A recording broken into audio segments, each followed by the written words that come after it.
Entonces, buen día nuevamente. Hola, Brian. Qué bueno que ya llegaste. Así es que primero vamos a continuar con las diapositivas. Vamos a terminar las diapositivas que nos habíamos quedado pendientes o a medias la clase anterior. Y enseguida vamos a hacer el primer trabajo en ya los equipos de proyecto. Así es que vayan decidiendo entre ustedes. Voy a proceder a compartirles mi pantalla. Voy a esperar unos minutitos más para tomar la foto de la asistencia para ver si llegan, aunque sea atrasaditos, algunos de los compañeros que faltan. Entonces, como ustedes recordarán, estamos ya en el segundo capítulo de la materia y en este capítulo debemos cubrir lo que son los estándares que nos apoyan para los temas de usabilidad. Entonces, ahí estamos trabajando la familia de normas 9241. Hemos cubierto ya la primera parte, que es la norma de los conceptos, de la terminología como tal. Y la semana pasada empezamos con la parte 2, que es la parte de de la 210 dentro de la norma 9241. Entonces, de aquí habíamos hablado algunas cosas preliminares y nos habíamos quedado en esta diapositiva de acá, que nos hablaba de las actividades que están dentro de la norma, ¿no? Entonces, esta norma establece estas 4 actividades básicas en el tema de diseño centrado en el humano. Entonces, en la siguiente diapositiva, que es sacada a sí mismo de lo que propone la norma, vamos a volver a repasar estas actividades, pero ya en la medida de un flujo de trabajo y también con las posibles iteraciones, ¿no? Entonces, este es el capítulo principal de la parte 210 de la norma, es el capítulo número 7. Entonces, el capítulo número 7 tiene varias secciones. La primera, la sección 7.1, es una sección preliminar. Ustedes pueden descargarse del link que les había proporcionado el texto completo de la norma si desean verla más a profundidad. En todo caso, como les digo, la sección principal es la 7, dentro de ella el 7.1 es como generalidades y el ciclo en realidad de trabajo para las actividades de diseño centrado en los humanos empieza en la sección 7.2. Entonces, la sección 7.2 habla de la comprensión y especificación del contexto de uso. Entonces, aquí definiremos cosas como los perfiles de los grupos de personas usuarias, también llamadas arquetipos, ¿no? Entonces, por ejemplo, si esto fuera el diseño de un sistema estilo SAE-W, un arquetipo de usuario o persona sería el estudiante típico de la poli que va a entrar al sistema SAE. Otro arquetipo sería el profesor asimismo típico de la poli que va a entrar al sistema SAE para hacer las tareas que le corresponden en su rol o perfil. Entonces, en esta parte de comprender y especificar los contextos de uso, se crean cosas como perfiles de grupos de las personas usuarias, también llamados arquetipos de usuarios, escenarios con estas personas, ¿no? Entonces, se crean como, digamos, situaciones en las cuales cada uno de estos arquetipos, también llamados persona en inglés, efectúan, digamos, tareas comunes para ellos dentro del contexto de uso. Entonces, todo eso sale como resultado de la comprensión y especificación del contexto de uso. Para la tarea que vamos a hacer a continuación, que es la primera, como les decía, para los que acaban de llegar, buen día, es la primera tarea que ya tiene que ver con el proyecto de este curso, y ya la vamos a hacer en los equipos de proyecto. Lo primero que vamos a hacer es empezar comprendiendo cuál es el problema, la situación problemática, y una discusión entre ustedes para ir delineando de manera preliminar los posibles contextos de uso que tendría al menos una persona que yo les voy a proponer el día de hoy. Ya cuando armemos el proyecto oficial en el segundo bimestre, pues ya tendremos que hacer una definición más amplia de todas las personas o perfiles de grupos de usuario, pero por hoy, como es una tarea en clase, pues vamos a hacer algo muy reducido, muy sencillo. Entonces, de aquí sale estos entregables y pasas a capítulo 7.3 de la norma, en donde se habla de la especificación de los requisitos de las personas usuarias. ¿Sí? Entonces, ¿qué cosas obtienes del resultado de especificar los requisitos? Pues las necesidades identificadas y los requisitos derivados de las personas usuarias como una orientación para el diseño que se va a aplicar. Entonces, claro, aquí ya entra un poco de ingeniería de requerimientos, pero visto más desde la perspectiva de lo que aspira y espera el usuario humano, más que desde la perspectiva ingenieril, ¿no? Entonces, aquí un poco se plantean ya en detalle cuáles van a ser las funcionalidades o los features que se espera que tenga el producto para poder cumplir con los contextos de uso de los usuarios encontrados en el punto 7.2.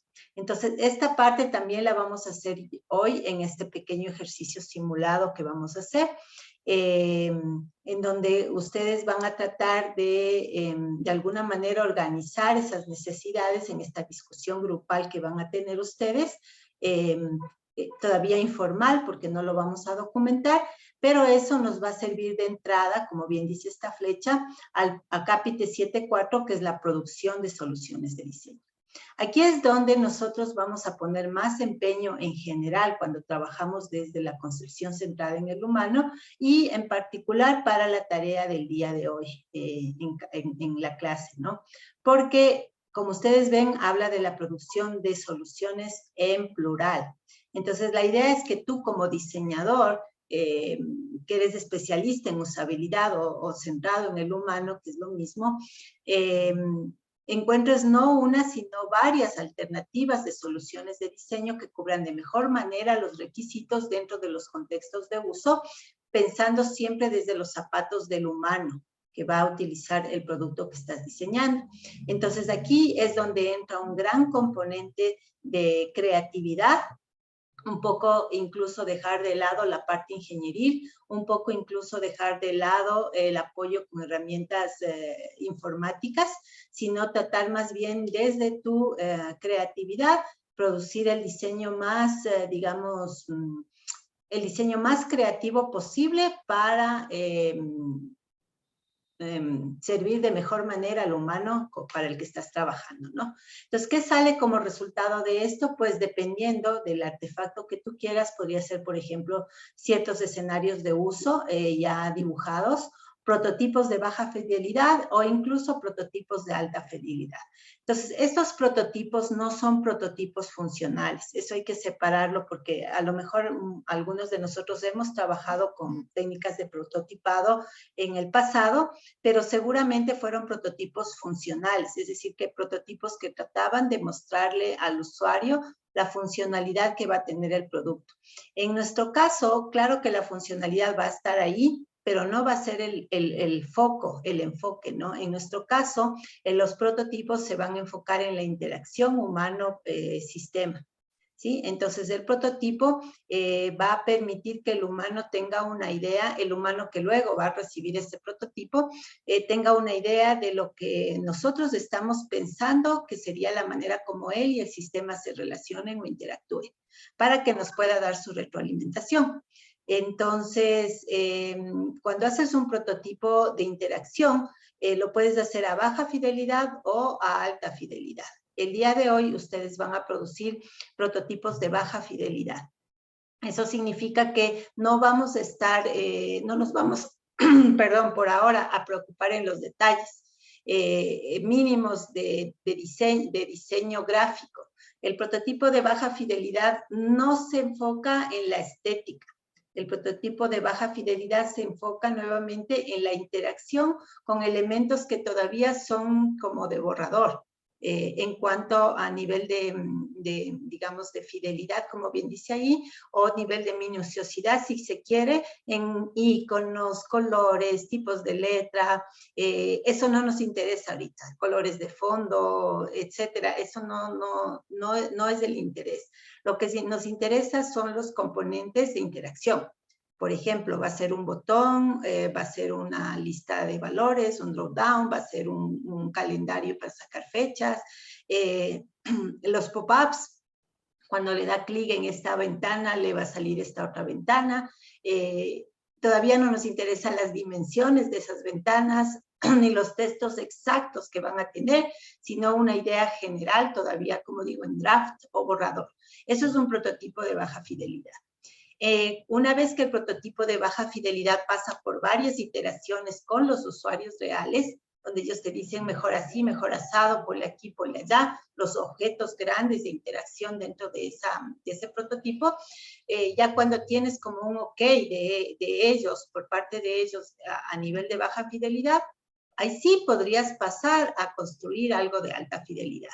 Entonces, ahí sí decir, bueno, ¿y de qué tamaño de letra, y qué tipo de letra, y qué texto exacto, y qué colores de fondo, y qué colores de frente, y qué iconos, etcétera, ¿no? Entonces, ahí empiezas a pensar en cosas de estética. Pero una vez que ya has pasado por los temas de ok de la interacción.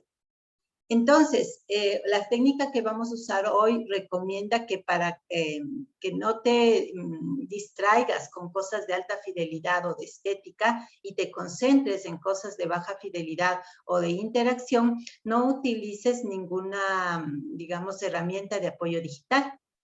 Y lo que vamos a utilizar hoy es justamente papel y lápiz. Entonces, cada uno de ustedes, una vez que hagamos la discusión en grupo de la parte 7.2, 7.3, en las partes 7.4, cada uno de ustedes va a producir a papel y lápiz al menos 2 propuestas de solución a nivel de diseño, pero como prototipo de baja fidelidad. Ya vamos a ver también un ejemplo antes de hacerlo, ¿no? Pero quería un poco irles indicando para que vayamos viendo cómo en realidad estamos aplicando este ciclo que plantea la norma, ¿no? Entonces, al hacer esto, este resultado que son estos prototipos pasan a la evaluación.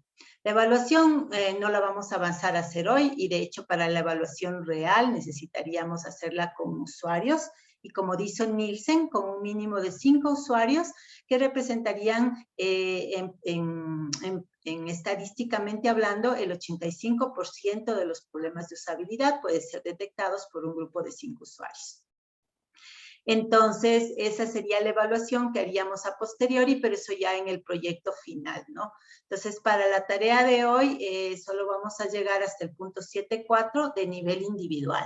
Luego vamos a ver que estos prototipos creativos de baja fidelidad individuales deben ser también, bueno, finalmente se debe escoger, ¿no? Como salen varias propuestas o alternativas de solución, ya el equipo de desarrollo tiene que quedarse con una idea que pueda ser una idea, digamos, sumarizada, tomando elementos de todas las alternativas, o pueden decantarse por uno solo, ¿no? Decir, de las 6 que hemos sacado, de las 3 que hemos sacado, la que vamos a implementar es la número 2, o algo así, o una fusión de todas. Entonces, eso, tampoco vamos a tomar esa decisión hoy, porque pues tenemos muy poquito tiempo, pero una vez tomada esa decisión, ya el equipo se queda con un solo prototipo de baja fidelidad, y ese es el que con esta flechita pasa al 7.5, que es la evaluación de diseño.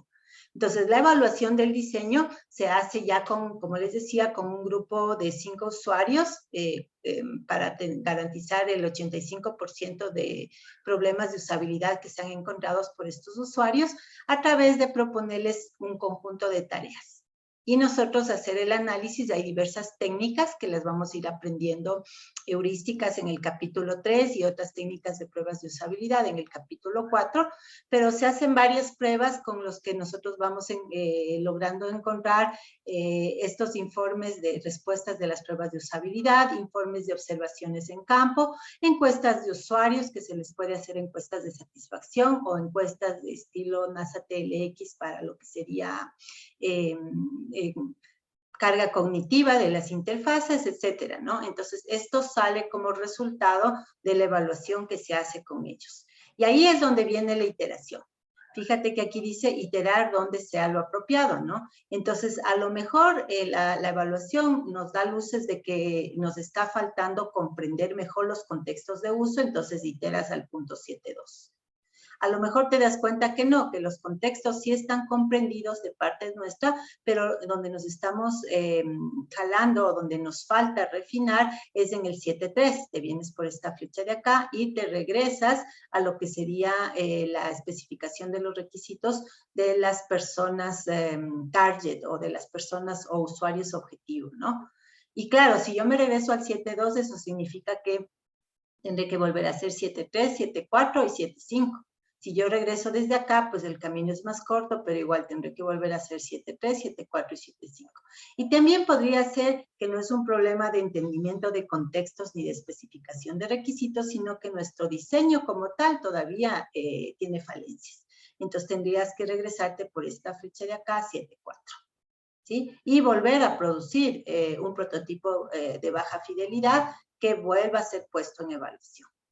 Entonces, iteras cuantas veces sea necesario por estos distintos caminos hasta que llegue un punto que el 7.5 dice, ok, este prototipo de diseño, que en este punto ya estaría a nivel de alta fidelidad, porque en las iteraciones llega un punto en que dices ya podemos pasar de baja hacia alta y empiezas a discutir con los usuarios esos otros temas, ¿no? ¿Qué conjunto de iconos le gusta? ¿Qué gama de colores prefiere? ¿Qué tamaño de letra será el adecuado? ¿Qué tipo de letra será el adecuado?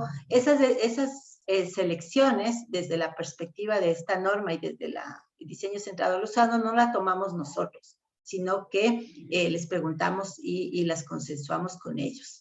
Obviamente orientándoles dentro de lo que las normas te dicen que es lo apropiado, ¿no? Y llega un punto en que tomas esta flecha de acá, donde ya sales, ¿no? Y aquí tienes una solución diseñada que cumple con los requisitos del usuario, no solamente en la funcionalidad, sino en la interacción, que es la parte de la usabilidad. Y entonces esta solución diseñada ya puede pasar, ahora sí recién, a ser implementada en alguna herramienta de programación. Es decir, hasta aquí ni siquiera hizo falta escribir una sola línea de código. De hecho, no es recomendable, porque cuando empiezas a escribir con código, tendemos los ingenieros a centrarnos a los otros problemas, ¿no? Problemas de lógica, de programación, problemas de validaciones, etcétera, ¿no? En cambio, en esta parte de aquí lo que queremos centrarnos es en el tema interacción persona-sistema. Y por eso empezamos a papel y lápiz y luego hemos de migrar a alguna herramienta de dibujos de baja y alta fidelidad, como por ejemplo el Balsamic o ay, se me fue ahorita el nombre, de Figma o algo así que se llama, y hay varias herramientas, ¿no? Que se pueden utilizar para seguir haciendo esto a nivel de diseño. Incluso puedes utilizar PowerPoint o el mismo Paint, ¿no? Que te proporcionan ya controles, digamos, predefinidos, ¿no? Radio buttons, listas de valores, cajas de texto, etcétera, ¿no? Pero en primera instancia, el diseñador puro, creativo, empieza en una hoja en blanco y con un lápiz y borrador. Y ahí empieza haciendo los sketches de los primeros diseños. Eso es lo que se recomienda, ¿no? Entonces, bueno, para terminar y antes de ir al trabajo que vamos a hacer en clase, la norma termina hablando de algunos retos que existen, ¿no? Porque como siempre, en teoría todo suena lógico y factible, pero en la práctica pues hay muchas limitaciones y las normas sirven como guía, pero tienen que ser adaptadas a las situaciones particulares de cada proyecto, de cada grupo de usuarios y de cada equipo de desarrollo. Entonces, aquí un resumen de los principales retos que la misma norma indica, ¿no? Entonces, a menudo, por ejemplo, el primero, a menudo hay muchos grupos de usuario y otros interesados cuyas necesidades se deben tomar en cuenta. Entonces, es un reto tratar de incluirlos a todos, ¿no? Que sería lo ideal. Y además a veces esos intereses pueden ser incluso contradictorios y entonces ahí toca hacer un tema de negociación o de consenso. Segundo, el contexto de uso puede ser muy diverso y puede variar de un grupo de usuarios a otros y también en los mismos grupos de usuarios, pero cuando hacen tareas diferentes. Por eso es que las pruebas, las evaluaciones se hacen con listas de tareas, ¿no? Entonces, la lista de tarea ya me establece como un flujo de trabajo del usuario con el sistema, pero es muy importante que esa lista de tareas trate de abarcar dentro del contexto uso las tareas más usuales, ¿no? Porque como dice aquí, si hay ciertas tareas que le hagan que ese mismo grupo de usuarios, por ejemplo, los alumnos en el SAE-WB, tengan otra, digamos, dinámica con el sistema dentro del mismo contexto de uso. Entonces hay que tener mucho cuidado con eso y a veces es necesario definir varias listas de tareas y hacer pruebas de usabilidad con cada una de esas listas para cada uno de los grupos de usuarios. Entonces puede ser un trabajo muy extenso, ¿no? Siguiente, al principio de un proyecto es poco probable que los requisitos sean exhaustivos. Como sabemos, los requisitos van apareciendo durante el proceso y siempre va a ser iterativo. Eso significa que probablemente nos toque regresar a redefinir cosas de diseño de interacción en los sprints posteriores o en las iteraciones posteriores del desarrollo. Conforme los requisitos vayan cambiando, también la interacción tiene que ser analizada. Algunos requisitos solo aparecen una vez que ya hay una solución implementada. Les había dicho hace un rato que lo ideal es tener el diseño aceptado por el usuario antes de empezar a codificar. Sin embargo, hay veces en que solo ya teniendo un sistema implementado, una versión en producción incluso, es que el usuario empieza a darse cuenta de requisitos y por ende empiezan a aparecer otro tipo de interacciones que tienen que ser diseñadas. Las necesidades de las personas usuarias son diversas, pueden ser contradictorias entre unos y otros, eso ya me había adelantado a decir. Las soluciones de diseño inicial rara vez satisfacen todas las necesidades de la persona usuaria. Por ejemplo, en el ejercicio que vamos a hacer a continuación, nos vamos a enfocar en un escenario común, pero muy puntual dentro del problema que vamos a plantear. Y claro, en la discusión seguramente ustedes se van a dar cuenta que el problema general es mucho más amplio que el escenario particular que vamos a trabajar con un solo arquetipo de usuario, súper simplificado. Entonces, esta solución de diseño inicial que ustedes van a dibujar el día de hoy, obviamente no va a satisfacer todas las necesidades del problema que queremos automatizar, pero es un inicio y es una práctica, ¿no? Y eso pasa también en la vida real. Por eso las iteraciones van a ser inevitables. Y por último, dice la norma, es difícil garantizar que todas las partes del sistema se consideren de manera integrada. Entonces, obviamente que vamos a hacer también pruebas de interacción ya cuando se esté en la etapa de integración de todos los componentes del producto software, pero por lo general las pruebas de usabilidad las vamos a hacer partes, ¿no? Y garantizar que todo el sistema de manera integral ha sido probado a nivel de interacción es costoso. No es imposible, pero es costoso en términos de tiempo y evidentemente eso implica en términos de dinero también y de recursos humanos y de trabajo con usuarios. Entonces, lo ideal sería obviamente probar todo integradamente y cubrir todos los escenarios posibles para todos los grupos de usuarios en todos los contextos de uso, pero como vimos el semestre pasado en la parte de pruebas de software, las pruebas exhaustivas no existen, no se puede probarlo todo. Entonces siempre va a haber un porcentaje de cosas que quedan sin probar, en este caso cosas de nivel de interacción, que van a ser sobre todo de ya componentes integrados. Y pues ese es el porcentaje de riesgo que corremos y ahí es donde puede haber las rebajas en el nivel de satisfacción de uso en producción por parte de los humanos que se sirvan de tu producto de software. Entonces, hasta aquí llegamos con esta norma y ahora sí viene la aplicación práctica. Entonces, voy a dejar de compartirles. Voy a tomar nuestra fotito de la clase de hoy. Y ahora sí, buenos días y me avisan, por favor, Ricardo, por ejemplo, ¿con quién vas a trabajar tú en el proyecto? ¿Cuántas personas y quiénes nomás?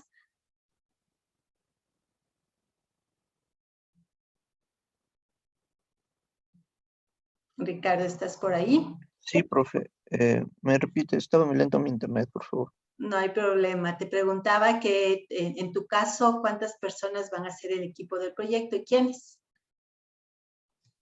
No sé si podríamos conformar los mismos grupos del anterior semestre. Claro, por mí no hay problema. Yo solamente lo dejo abierto por si quisieran cambiar. Entonces, hazme acuerdo quiénes serán. Bueno, si mis compañeros están de acuerdo, era Andrés Narváez y Andrés Yumiking. Ya, No sé si... Andrés, los dos Andréses, Bolívar Andrés y Andrés de Miquinga, si están de acuerdo para hacer el equipo con Ricardo, esta vez también. Y gracias, Bolívar y Andrés de Miquinga. Sí, profe, sí Están estoy de acuerdo. pensando. Dime. Sí, profe, sí estoy de acuerdo. Ya, chévere. Entonces, el otro grupo serían Ismael y Brian. Ismael, no sé si estás de acuerdo. Sí, profe, sí estoy de acuerdo. Ya, y Brian. Sí, Chévere, ok. Entonces les pregunto porque hoy día cuando ya nos partamos ya mismo en aulas separadas, pues yo les voy a crear manualmente los equipos de esa manera. Pero antes de ello, veamos la explicación general del trabajo que vamos a hacer ahorita. El trabajo de ahorita lo vamos a dividir en 3 partes. Les voy a compartir el aula virtual.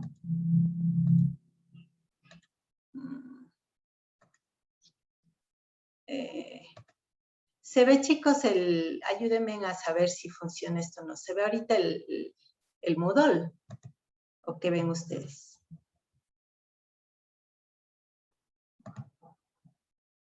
Cuéntenme, ¿están viendo mi compartición de Moodle o de qué? sí, profe, el módulo estamos viendo. Ah, ya, chévere, gracias. Voy a hacer las otras cosas que no necesitamos ahorita. Y entonces, déjenme ponerle en modo, en vista de estudiante, para que se vea tal como ustedes lo ven. Capítulo 3, ay no, perdón, estoy en otra materia, mil disculpas. Siempre, nunca latino en cuál debo estar. Entonces vamos acá. Ahora sí, usabilidad. Y aquí estamos, ¿no? Entonces estamos en la unidad 2, ciclo de vida de la usabilidad. Y ya está acá la clase pasada, del viernes pasado, para que ustedes la puedan revisar, igual que las grabaciones anteriores. Hoy día vamos a, después del ejercicio de la 210, vamos a ver la norma 220, que nos corresponde en la teoría de hoy, en la segunda parte de la clase. Y aquí tenemos, casi me olvido, un enlace que nos va a servir también para hacer la tarea de hoy. Entonces lo voy a abrir. Bien que me vine al aula, si no me iba a olvidar. Entonces, en este enlace hay una explicación un poco más amplia de lo que es un prototipo de baja fidelidad y también de alta fidelidad, que esa parte no nos vamos a preocupar hoy. Hoy solamente vamos a trabajar el primer nivel, que es de baja fidelidad, ¿no? Y entonces, bueno, aquí hay alguna cosa de teoría, pero les quería mostrar, aquí está, qué es la fidelidad, ¿no? Entonces, la fidelidad tiene que ver con el diseño visual, tiene que ver con el contenido que va a poder observar el usuario dentro de cada una de las interfaces y, como les decía, tiene que ver sobre todo con la interactividad. Entonces, son 3 componentes principales que los puedes ver desde la perspectiva más, digamos, más básica o desde una perspectiva con más estética y más detalles, que es de la alta fidelidad, ¿no? Entonces, en baja fidelidad, eso es lo que necesito que tomen en cuenta para el prototipo de hoy, ¿no? Para el diseño visual, solamente aquellos atributos visuales que son los elementales, por ejemplo, las formas de los elementos, las jerarquías visuales, por ejemplo, si vas a hacer un menú de drop-down, poder ver cuáles van a ser el árbol del menú, si van a ver ventanas pop-ups, poder ver cuál es la ventana grande y la pop-up que sale, cosas así a grosso modo de lo que sería la parte de los atributos visuales o componentes visuales de las interfaces que vayas a diseñar, ¿no? Contenido, nuevamente, solo los elementos claves del contenido. Entonces, no te vas a preocupar de que esté el texto completo, de que estén las instrucciones completas, los nombres de los campos completos, simplemente algo rápido del contenido, lo fundamental. Y como ustedes ven, aquí está el logro de eso, la interacción, ¿no?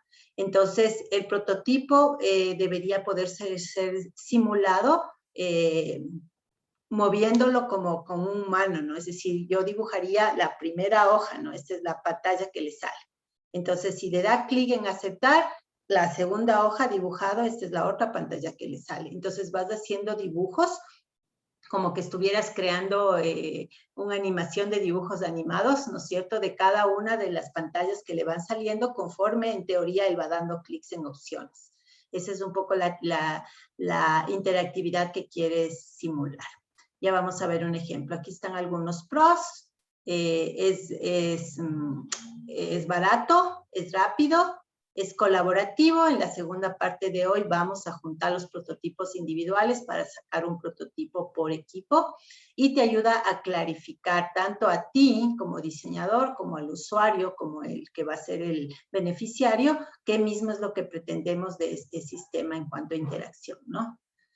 Y también obviamente hay algunos contras. Por ejemplo, siempre hay un montón de cosas que se quedan poco claras, dado justamente a la baja fidelidad, ¿no? Entonces, a lo mejor los humanos pueden no sentirse tan cómodos trabajando con un dibujo en papel, porque están acostumbrados a ver todo ya en pantallas digitales. Pero bueno, se puede con un poco de paciencia irles guiando por este tipo de testing, por este tipo de métodos. Y también existe, obviamente, la interactividad está limitada porque no tienes una, digamos, funcionalidad real, ¿no? No está nada codificado, y aunque las aplicaciones de prototipaje digitales como el Balsamiq sí te permiten simular que si el usuario da clic le aparece automáticamente el otro dibujo, de todas maneras siguen siendo dibujos, no tienen funcionalidad por dentro, ¿no? Es más, en muchos de los casos no le dejan digitar nada, solamente vas viendo y te vas imaginando lo que pasaría en la interacción. Entonces, bueno, aquí finalmente viene un ejemplo. Esta es una manera en donde tú puedes hacerlo en tu hoja de papel, que simula el tamaño de simula la forma de la pantalla, pero por lo general le haces en un tamaño gigante.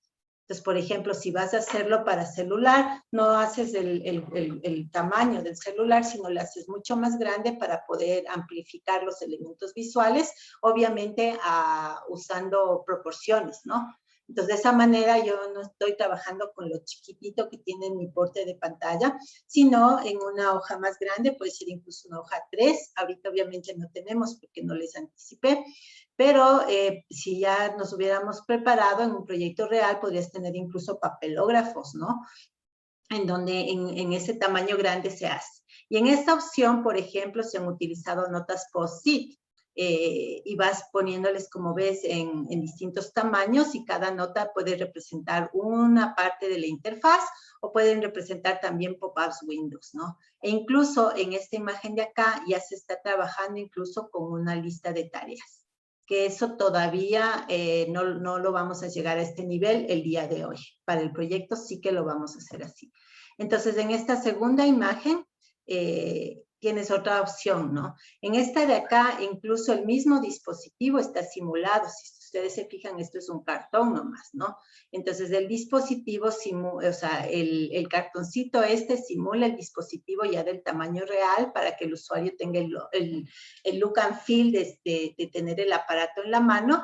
Y si ustedes se fijan, las pestañitas de aquí arriba, lo que hacen es permitirte ir sacando la interfaz, ¿no? Pues, por ejemplo, si en esta interfaz el usuario le aplasta yes, entonces yo hago que cambio por el número que signifique la interfaz que viene cuando le da yes. Si le aplasta no, entonces le pongo la que significa no. Entonces eso es manual, obviamente, ¿no? Porque saco la una y le pongo delante la otra. Entonces hay un humano que actúa como la computadora, digámoslo así, haciendo manualmente este cambio de interfaces, ¿sí? Entonces esa es otra manera de hacerlo, tampoco es la que vamos a utilizar hoy, ¿no? Y la tercera manera, la que sí vamos a utilizar hoy, es esta de acá. Entonces, fíjate que en esta versión de acá tú tienes la hoja en blanco, y en esa hoja en blanco has hecho la forma del dispositivo, que en este caso es un móvil, y en el del ejercicio también vamos a trabajar para el diseño de un app móvil. Y entonces aquí están dibujadas las distintas posibilidades de interfaz, ¿no? como ustedes ven, en baja fidelidad, ¿sí? Y a mano alzada. Entonces, simplemente, y acá abajo tenemos más opciones, ¿no? También se ha apoyado un poco de notas post-it, que es válido si es que quieres, pero por ahora bastaría con que en una hoja en blanco o de cuaderno, lo que tengas a mano, con lápiz y borrador para hacer más fácilmente borrar y no tener que repetir, dibujes la forma de un celular y allí dentro de esa forma del celular vayas dibujando tus ideas de diseño, tus ideas preliminares de diseño para, lo que vamos a proponer como problema a resolver. Entonces, eso es básicamente lo que les quería mostrar. Luego, claro, ya viene usar una herramienta para dibujarlo, ¿no? Ya podríamos después tener ya dibujos que me permitan, como ustedes ven, estos son los clics. Entonces está aquí dibujado para que si da clic acá, se va a esta, si da clic por acá, se va a esta otra. Entonces la herramienta te permite ir creando flujos que van mostrando las interfaces pintadas, porque ninguna de estas interfaces tiene funcionalidad real, ¿no? Y hasta ahí llegarían los prototipos de baja fidelidad, hasta llegar al punto en que tú lo digitalizas en alguna herramienta de prototipaje estilo Balsamiq, como les comentaba. Entonces, ahí quiero hacer un alto y saber si hay alguna pregunta sobre lo que hemos conversado hasta ahorita, o si es que me quieren contar si alguno de ustedes ha utilizado antes prototipos de baja fidelidad, cómo les ha ido, si lo han hecho a mano o con herramientas. Cuéntenme. Y si no hay preguntas o intervenciones, pues ayúdenme con el like. Porfa. Sí, Inge, nosotros hemos utilizado, bueno, sí hemos desarrollado ya prototipos en algunas materias Ya, chévere. de baja fidelidad. La verdad, a mano no ha sido una buena experiencia, digámoslo. No hemos tenido resultados buenos porque ya con tantas herramientas que hay, como usted bien dijo, hemos utilizado, por ejemplo, Figma y hemos tenido mejores resultados para prototipar porque incluso es hasta más fácil que dibujar a mano porque ya nos damos mejores ideas. Ok, Entonces, bueno, bueno, eso sería un punto de vista. chévere. En ese caso, si es que ustedes ya tienen experiencia con Figma o Balsamiq o cualquiera, vamos a dejar abierta la posibilidad de que lo hagan como ustedes se sientan más cómodos, en la herramienta o en papel y lápiz. La teoría y las personas de experiencia dicen que cuando uno hace a mano, claro, o sea, a ver, la versión digital con Figma o lo que sea, estéticamente se ve mucho más elaborada, ¿no? Pero ahorita lo que interesa no es la estética, sino tu propuesta. Ahora, claro que también podría ser que si manejas bien la herramienta te ayuda a ahorrar tiempo, ¿no? Si uno es malo dibujando, en mi caso, por ejemplo, te va a demorar mucho poder hacer un dibujo, digamos, presentable, ¿no? Entonces, ya que me cuentas eso, hay las dos opciones, lo que les resulte a ustedes más cómodo en este momento, si hacerlo a lápiz y papel o hacerlo en alguna herramienta estilo Figma, me da igual, porque lo que me interesa es que ustedes saquen, cada uno de ustedes de manera individual, dos propuestas de diseño diferentes sobre el mismo problema, porque lo que queremos aquí es ganar esta, digamos, habilidad o desarrollar más bien esta habilidad de la parte creativa del diseño, sin preocuparnos de los detalles de la futura implementación, sin pensar, y ahora esto, ¿cómo lo programaré, yo qué sé, en el lenguaje X, o esto de acá será o no será factible de hacerlo, sin pensar todavía en problemas o dificultades de implementación, sino más bien desde la libertad de la creatividad. Esa es un poco la idea de esta primera parte, y en ese sentido se supone que para los artistas al menos el papel en blanco te da como mayor libertad. Sin embargo, tal vez para nosotros como informáticos, una herramienta en pantalla nos da como mayor seguridad. Eso ya es muy personal, ¿no? Entonces lo dejo abierto a ustedes. Gracias, Brian. No sé si hay alguna otra opinión o me ayudan con su visto arriba. Disculpe, profe. Entonces, ahorita vamos a ver lo que tenemos que hacer. Claro. No me queda muy claro que... Claro, todavía no les he dicho lo que hay que hacer, así es. Solo hemos visto la teoría, pero no hemos visto cuál es el problema ni el usuario. Ahorita lo vamos a ver. Y también después de eso, obviamente, también me pueden hacer más preguntas. Primero quería sentar los conceptos y como ya veo que ya han trabajado con prototipos de baja fidelidad, podemos acelerar. Entonces ya no necesito quedarme mucho en la teoría. Vamos entonces a abrir el aula virtual nuevamente. Y aquí en el aula virtual, me avisan si ya se ve, según yo sí, está la tarea en clase, ¿no? Ejercicio de prototipeo de baja fidelidad. Entonces, el ejercicio lo vamos a dividir en realidad en 3 partes. La primera parte va a durar 20 minutos desde que ustedes empiecen y vamos a trabajar en equipo. En la segunda parte va a durar 1 hora y va a ser el trabajo individual de crear los prototipos alternativos. Y la tercera parte ya la vamos a hacer como trabajo en casa durante toda la semana, que es ya unirse como equipos y de todas las ideas de todos sacar un solo prototipo de equipo que será su prototipo, su primer prototipo oficial como equipo para el problema a resolver. Entonces, eso como la explicación general. Entonces, vamos a las especificaciones. Entonces, primero, analizar en equipo la definición del problema a resolver y del arquetipo de usuario o persona objetivo. Entonces, para ganar tiempo, yo ya he planteado de una manera muy, digamos, sucinta un problema. Y también he planteado igualmente de una manera muy sucinta un arquetipo de usuario que va a ser para este ejercicio de hoy nuestra persona objetivo. Luego ya para el proyecto del segundo bimestre, pues ya lo ampliaremos, ¿no? A varios arquetipos y a un problema más extenso, pero por ahora nos vamos a basar en este problema mínimo para un solo arquetipo de usuario. Entonces, una vez que analicemos la definición y el arquetipo, el segundo punto es que el equipo realiza una lluvia de ideas sobre la persona objetivo en relación al problema.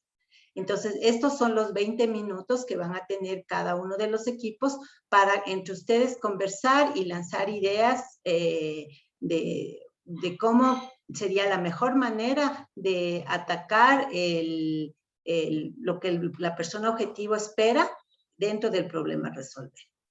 Y el punto número 3, que va a ser 1 hora para cada uno de ustedes, cada estudiante crea 2 diseños de prototipos de baja fidelidad. Bueno, aquí dice usando papel y lápiz, pero ya le voy a poner ahí o una herramienta, aplicando la creatividad sin preocuparse de la posible implementación futura. Y cada uno de los estudiantes sube las fotos o el enlace, como sea, ¿no es cierto?, de tus diseños en el aula en un archivo físico y lógico con este nombre. Entonces, hasta ahí vamos a llegar cuando terminemos la tarea. Luego vamos a hablar de la tarea en casa, eso lo veremos después de que terminemos esta primera parte. Entonces, aquí está el problema, lo voy a leer para todos y en base a eso, ahorita antes de irnos a trabajar en equipos en la lluvia de ideas, si hay alguna duda sobre el problema o la persona, pues ahí me pregunta. Igual durante la lluvia de ideas también obviamente me pueden llamar y yo entraría a su cuarto individual como para conversar si necesitan mi apoyo. Entonces, el problema dice así: en época de confinamiento, los habitantes solteros de Quito extrañan ir a las huecas de comida tradicionales. Desearían que todas las huecas de comida de Quito ofrecieran la posibilidad de realizar un pedido con entrega a domicilio mediante una app móvil. Ese es el problema general. Ahora vamos al arquetipo de usuario o persona objetivo para el trabajo de hoy. Este señor se llama Inti, tiene 30 años, vive solo, es un profesional independiente que tiene un ingreso estable y equilibra su dieta entre comida saludable y gastronomía tradicional del Ecuador. Así súper sucinto. ¿Qué pasa con él? Él es fan de las guatitas, los ceviches de concha y la chicha de un local que se llama La Colmena del Centro Histórico de Quito. No sé si ustedes hayan ido, pero es buenísimo, ¿sí? Entonces, ¿qué es lo que él desea? Desea realizar su pedido de comida a La Colmena desde una app móvil, incluyendo la posibilidad de pedir A, 1 o varios platos de guatita. B, cada plato de guatita escoger los acompañantes, con un aguacate entero, con medio aguacate o sin aguacate, con 1 o varios panes o sin pan, con una porción normal de arroz o con una porción agrandada de arroz o sin arroz. C, opcionalmente pedir 1 o varios ceviches de concha y C, opcionalmente pedir un vaso de chicha medio litro de chicha o 1 litro de chicha. O debería decir aquí o varios litros de chicha, o 1 o más litros de chicha, ¿no? A lo mejor tiene muchos invitados y quiere varios litros. Aquí les puse una foto real del plato de la guatita de la colmena, que insisto, son buenísimos. ¿Qué más quiere? Él desea poder enviar la dirección en que desea recibir el pedido, no necesariamente donde él está, ¿no? Yo puedo estar en mi casa, pero mandar el pedido a la casa de mi hermana, por decir algo, ¿sí? Poder realizar el pago directamente desde la misma app. Entonces, que la app me permita, me dé botón de pagos y opciones como para ahí mismo hacer la transferencia, tarjeta de crédito o lo que sea, ¿sí? Y recibir una confirmación del tiempo estimado de llegada de su pedido a la dirección enviada. Entonces, el final sería, su pedido estará llegando a las 11:30 a la dirección, o algo así. Y desea disfrutar de su comida. Entonces, ese es básicamente el problema a resolver y ustedes lo tienen en el aula para que lo vuelvan a revisar. Ahora sí, Ismael, después de escuchar el problema grande y el arquetipo y lo que desea nuestro arquetipo, no sé si te queda alguna duda de inicio. Entonces, nuestro diseño tiene que cubrir todas esas alternativas, o sea, serían varias pantallas a fin de cuentas. Siempre van a ser varias pantallas porque te van a salir pop-ups, te van a salir confirmaciones, cosas por el estilo, ¿no? Entonces son, como vimos en el ejemplo, si lo haces en dibujo, vas dibujando varios celulares y en cada celular, esta es la primera, esta es la segunda, esta es la tercera. ¿Sí? Entonces, claro, el prototipaje incluye varias pantallas que abarquen todas las opciones de mensajes, pop-ups, y todos los flujos que el usuario pueda seguir de la manera más sencilla posible, ¿no? Ahora, si tú puedes hacer un single page application, donde ahí mismo, en la misma página, él vaya haciendo scroll down y le vayan tomando la nota del pedido, pues también, o sea, cada quien decide en realidad, pero podrían ser varias pantallas si vas haciendo la típica de pantalla tras pantalla o pop-ups sobre pop-ups, o le haces hacia abajo, le haces al costado, es que eso ya es tu diseño. Pero sí, en principio son varias interacciones. Y tienen que ser, profe, sí. ¿Perdón? Dijo usted que también tienen que ser 2 por persona, ¿verdad? Dos alternativas de diseño, ¿sí? Lo que avances a dibujar, sea a mano o digitalmente, de las 2 alternativas, porque vas a tener solo 1 hora en la parte individual. Entonces, en 1 hora difícilmente vas a avanzar a dibujar todas las pantallas de las 2 opciones de diseño.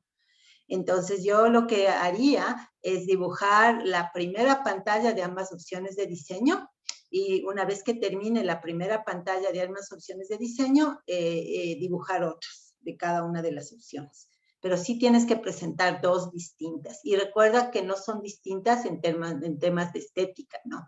O sea, ahorita no nos interesa que el logo diga así y el otro asado, que el uno sea verde y el otro es amarilla, porque no nos vamos a preocupar de temas de estética, sino de temas de interacción. Entonces, tienes que idearte 2 maneras distintas. Si tú fueras Inti, nuestro personaje,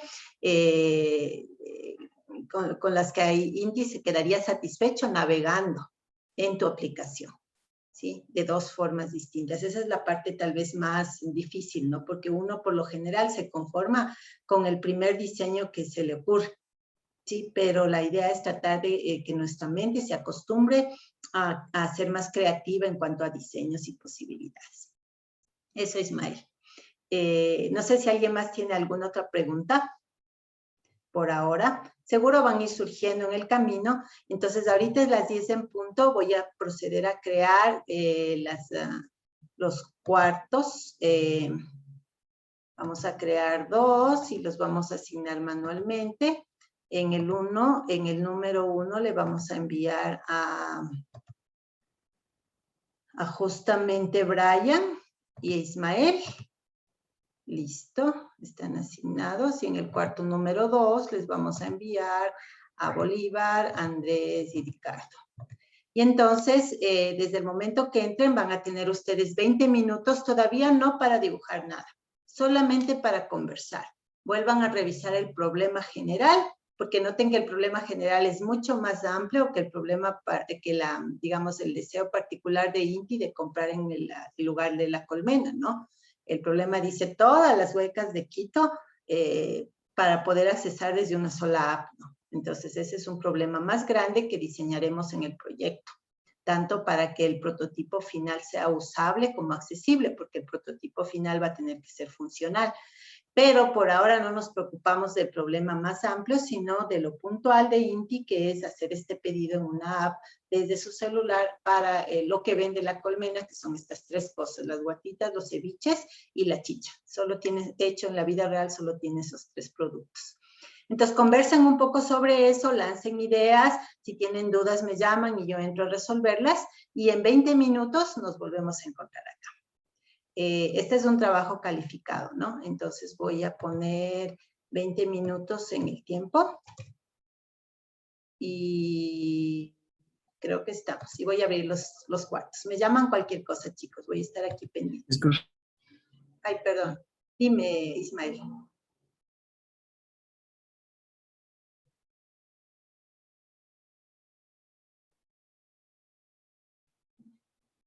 Si quieres, dime, Ismael, o si no, me llamas adentro, como quieras.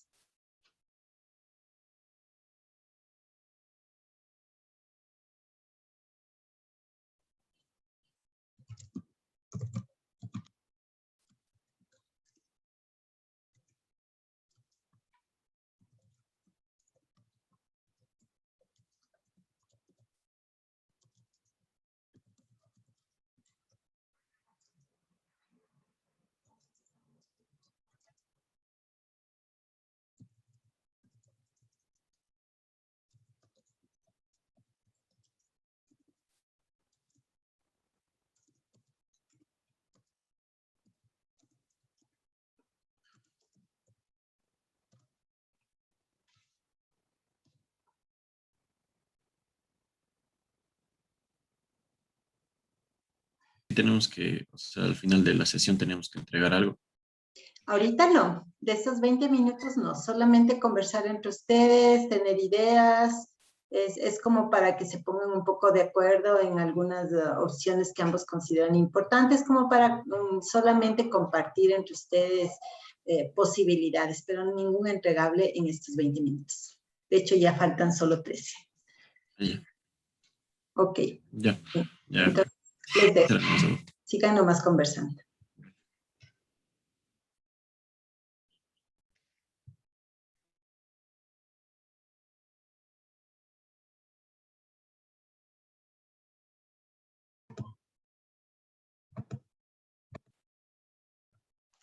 Ok, chicos, entonces, bueno, esta primera parte era para simplemente conversar, sin ninguna estructura, sin ningún entregable fijo, un poco para irnos poniendo en esta onda de la creatividad del diseñador, ¿no?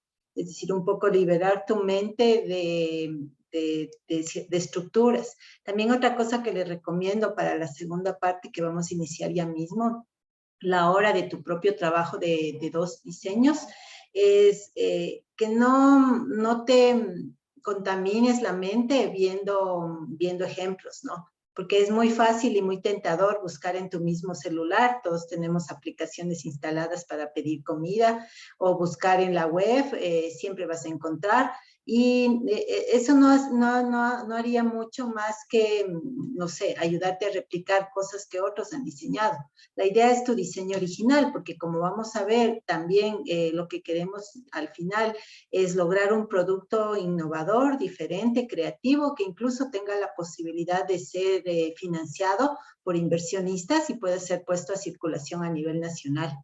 ¿Sí? Entonces, porque más allá de la pandemia, pues la tendencia de pedir comida en casa va a seguir existiendo, ¿no?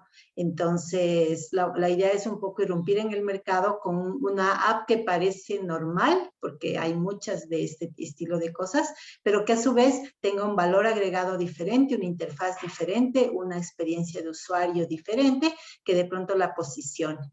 Ismael, te escucho. Disculpe, profe, entonces dentro del proyecto vamos a tener que implementar esto. No necesariamente todo, pero sí al menos una interfaz para poder hacer las pruebas de usabilidad. O sea, tendremos que hacer el primer sprint, es decir, quedará diseñado completo, pero la implementación será parcial en el primer sprint, para que sobre esa versión prototipada funcional se puedan hacer pruebas de usuario, porque obviamente para trabajar usabilidad y accesibilidad tenemos que terminar con pruebas de usuario. Entonces, claro, para poder probar tenemos que implementar, pero eso será en el segundo bimestre. Por ahora no. Disculpe, ¿y alguna tecnología que vayamos a usar o No tenemos que hemos saber algo? conversado aún con Tañita, tenemos que conversar las dos y después conversar con ustedes y ponernos de acuerdo todos. Entonces, seguramente tendremos una sesión conjunta entre los 7, en donde definiremos cosas bases. Pero, insisto, eso será para la nota del segundo bimestre, porque recuerden que el proyecto está considerado para nota del segundo bimestre. Las notas de lo que vamos a hacer ahora van para tarea en casa, de la que vamos a hacer ahorita, y para tarea de fuera de casa, mejor dicho, para tarea en clase, la de ahorita, y tarea en casa, la que vamos a hacer en esta semana. Entonces, lo del proyecto, pues, lo veremos después de dar el examen del primer bimestre. Brian, de lo que conversaron ahorita, un resumen de lo más importante que tú e Ismael lograron como lluvias de ideas. Claro, sí, estuvimos analizando el caso. Vimos a quién estaría centrado como tal el objetivo de nuestras interfaces, nuestro prototipo. Entonces, sí, estuvimos viendo que en este caso sería el usuario que es el que puso su punto de vista en la comida que quería pedir, ¿no? Entonces, sí, fuimos poniendo ideas de cómo iríamos prototipando para cada quien hacer sus prototipos, sus ideas en este caso, de baja fidelidad. Entonces, eso estuvimos viendo qué pantallas podrían influir, cuál sería el proceso desde que él ve el pedido hasta que lo realiza, o más bien desde que busca el pedido hasta que lo realiza. Esas fueron las Que ideas que recibe la estuvimos viendo de cómo... confirmación de la hora que le llegará, que sería ya la experiencia, el recorrido completo de interacción, ¿no? Desde que entra a pedir Sí, eso hasta mismo. que sale con la hora, donde le dicen a tal hora le llega. Eso. Gracias, Brian. Del lado de acá, Bolívar, ¿podrías contarme cuál, después de haber hablado con tus compañeros, cómo piensas, cuál va a ser tu estrategia para sacar 2 versiones de diseño diferentes? Porque tienen que ser diferentes, o sea, en cuanto a interacción. Es decir, la experiencia de interacción de la versión A tiene que ser distinta de la experiencia de interacción de la versión B. No solamente a nivel de estética o digamos, de presentación, sino a nivel de flujo de interacción. Yo la verdad estuve pensando en hacerlo, primero analicé, primero vendría a ser los requerimientos del usuario, parte de lo que está pidiendo el usuario para lo que él quiere como su aplicación. Y en eso también me centré en que va a haber 2 tipos de usuarios, los que viven directamente en Quito y los que viven fuera de las ciudades, pero que conocen Quito y que también desearían poder llegar a estas famosas huecas. Entonces, mis aplicaciones van a estar diseñadas más o menos de ese tipo, centrados en los 2 tipos de usuarios. Uno para los usuarios de Quito y otro para los usuarios de las afueras de Quito. Obviamente, digamos, para los que son de San Joaquín también va a haber opciones, digamos, que de huecas de San Joaquín, algo así. Te entiendo, Yo pensaba en hacer algo así. es decir, también huecas de Valles y huecas de Quito. Sin embargo, para el trabajo que vamos a hacer ahorita, el enfoque es exclusivamente en la persona, en el arquetipo de Inti, ¿no? Y Inti decía, si no me equivoco y si no, pues lo confirmo, que vive en Quito. Entonces, por ahora, Andrés, el primer borrador que vas a hacer tiene que ser específico para Inti, para este ser humano. Entonces, poniéndote en los zapatos de él, como que estuvieras con su celular, qué te gustaría ver y cómo te gustaría navegar. Recuerden que el mejor diseño es el diseño que no te hace pensar. Recuerden las reglas de Don't Make Me Think, que no me haga pensar, que no me confunda, que no me categorice cosas de tal manera que me haga dudar. Todas las cosas que hemos visto hasta ahora en teoría deben verse de alguna manera reflejadas en el diseño que tú vas a presentar. Como decía Ismael, probablemente tu diseño va a necesitar varias interfaces, no solamente una, seguramente será así.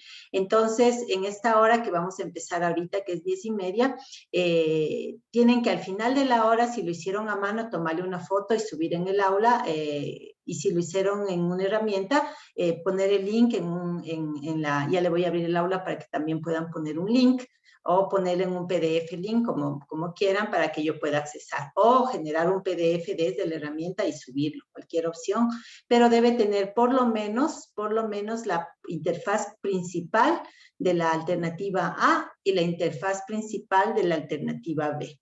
No se preocupen por estética, entonces no te preocupes qué colores, qué letras, qué iconos bonitos.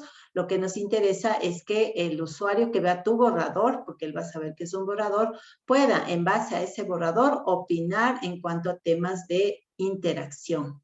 Ese es básicamente el objetivo principal de este primer prototipo y solamente de la funcionalidad que INTI puso en su lista de deseos, ¿no? Deseo hacer esto, y al final deseo saber a qué horas me llega y luego deseo disfrutar mi comida. Entonces, enfóquense por ahora en eso, porque por supuesto el problema más amplio, y como bien dice Andrés, se lo puede abarcar a otras áreas y eso ya también complica el tema de la distribución, ¿no? Que obviamente si tú garantizas que va a llegar a tal hora, tienes que tener por detrás toda la logística de distribución para que así suceda. Pero bueno, de todo eso no nos vamos a preocupar ahora, sino de dos alternativas de la pantalla principal y si les sobra tiempo, algunas de las otras pantallas adicionales. ¿De acuerdo? Entonces, como este es un trabajo individual, yo no voy a cerrar el aula, simplemente voy a desconectar, igual que ustedes, mi cámara, mi audio, y nos volvemos a encontrar a las 11:30. Si tuvieran alguna duda, simplemente prende el micrófono y podemos conversar, porque yo voy a estar aquí pendiente de ustedes. Las manos a la obra, suerte.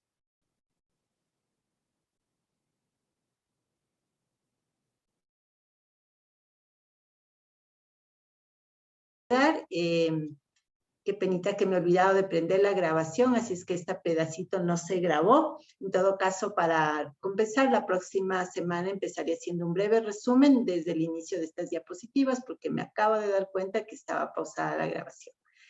En todo caso, voy a cerrar y tenemos un minutito más. Voy a cerrar aquí la compartición. Tenemos un par de minutos más para más bien preguntas que ustedes pudieran tener sobre la tarea en equipo que hay que hacer esta semana y que va para la nota de tareas en casa. No sé, en el caso de Ricardo, de tu equipo, si tú tienes alguna duda de parte del equipo para hacer la tarea, lo que falta.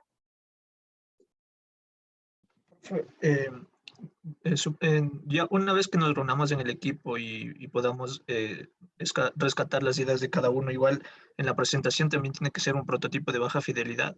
Sí, solamente el de baja fidelidad y solo uno, que puede ser la combinación, como tú bien dices, de ideas de los tres. O a lo mejor les gusta uno en particular y en ese le afina, pero a baja fidelidad.